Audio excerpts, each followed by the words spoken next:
Bueno, Juan Pablo, pues a todos nos sorprendió el presidente de la República con esa manifestación, pero me parece que es contradictoria, porque si hay algo que hoy se nota que está funcionando es el equilibrio de poderes, es el sistema de pesos y contrapesos en Colombia.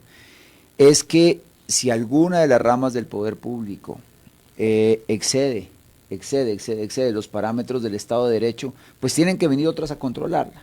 Entonces, por ejemplo, el gobierno nacional ha expedido una serie de decretos en los temas de La Guajira, por ejemplo, que el Consejo de Estado, la Corte Constitucional, pues los declaró inconstitucionales. Unos nombramientos que el Consejo de Estado también los anuló porque no estaban de acuerdo con el Estado de Derecho. Eso es natural. En los controles políticos que hace el Congreso de la República, o si el Congreso de la República expide una ley, por ejemplo, varios de los artículos que están contemplados en el Plan Nacional de Desarrollo, que fueron aprobados por el Congreso de la República, pues también la Corte Constitucional los declaró inconstitucionales.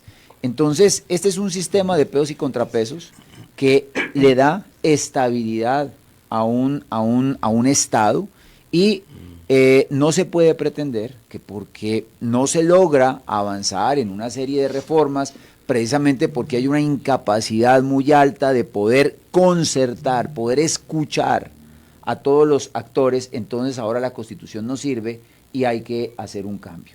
Cuando se aprobó la Constitución de 1991, hubo un acuerdo para cambiarla. No había un escenario de polarización.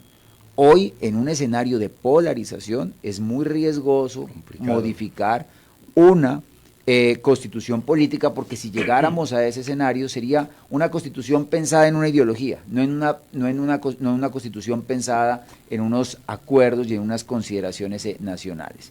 Y ya lo que dice el profesor Martínez, sí, efectivamente, en la constitución política están previstas las tres formas como se puede cambiar la constitución. Una de ellas es la Asamblea Constituyente. Si el presidente de la República quiere, pues que adelante el proceso, pero yo le veo escasísimas posibilidades de que eso pueda avanzar. Necesita mayorías calificadas en el Congreso. Hoy no las tiene para sus reformas, no las va a tener para el cambio de una institucionalidad. Necesita un control de constitucionalidad por parte de la Corte antes de expedirse la ley de convocatoria. Y luego necesita unas mayorías calificadas por parte de la ciudadanía. Entonces, esas reformas que se quieren impulsar no necesitan un cambio de constitución. Claro, y es que parece, pues usted lo acaba de decir, doctor Juan Daniel, pareciera ser que esta es una especie, pues no es la palabra, pero tal vez una retaliación frente al tema de que las reformas no han pasado. Y quisiera llegar a ese punto, doctor. ¿Por qué no han pasado las reformas del gobierno Petro en el Congreso? Por la falta de consensos. Por la falta de consensos no solamente con los partidos, sino con las organizaciones, con los sectores, con la sociedad civil.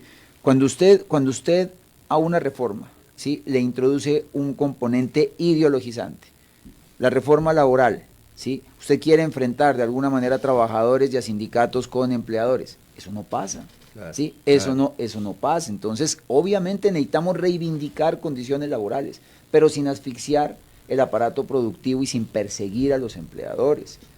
Cuando nosotros queremos reformar el sistema de salud, claro que necesita reformas el sistema de salud.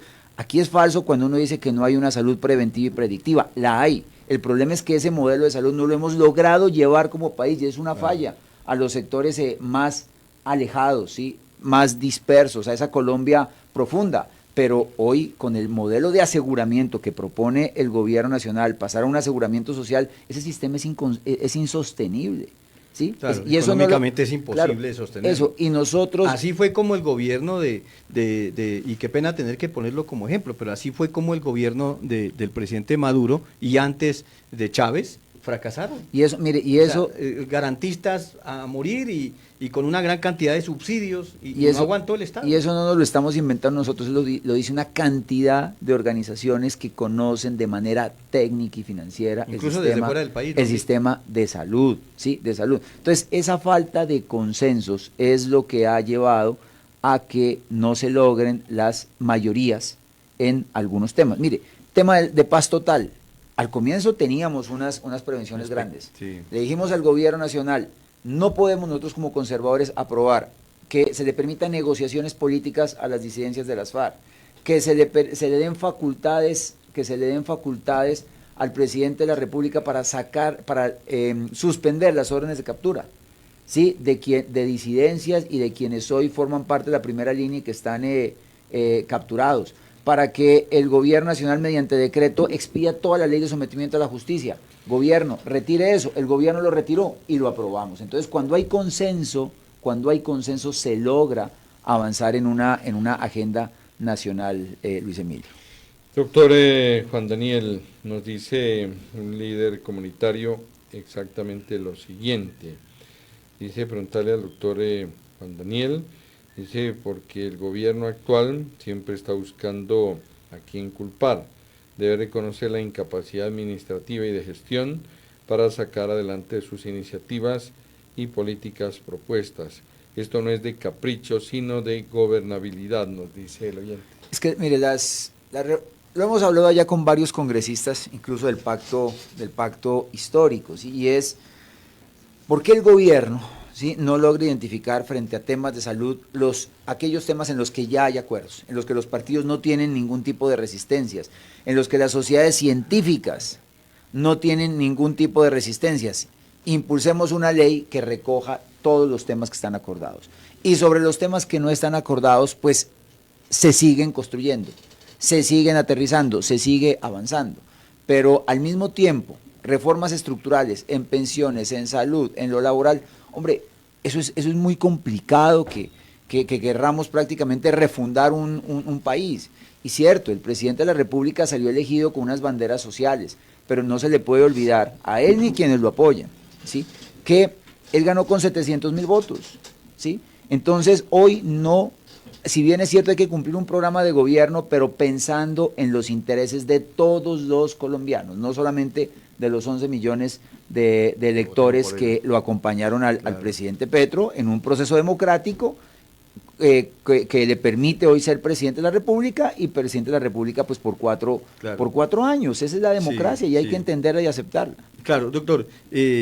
Mucha gente, porque a todo hay que darle pues digamos su justa medida. Mucha gente diría que el Partido Conservador, para hablar de su partido, mucha gente diría que el Partido Conservador fue uno de los primeros que se arrimó al presidente Petro. Y que ahora está diciendo que no va a apoyar las reformas. Así es. ¿Qué pasa allí, doctor? ¿Qué pasó, Luis Emilio? Lo que pasa es que hay que actuar de buena fe pensando en los intereses nacionales. Si bien es cierto, no lo apoyamos al presidente Petro, pero cuando él se posesiona, él convoca a un acuerdo nacional y dice, invito a todos los partidos. Pues, ¿cómo vamos a negarnos esa invitación? Vamos y pongámonos de acuerdo sobre los temas fundamentales que necesita el país corregir para poder avanzar.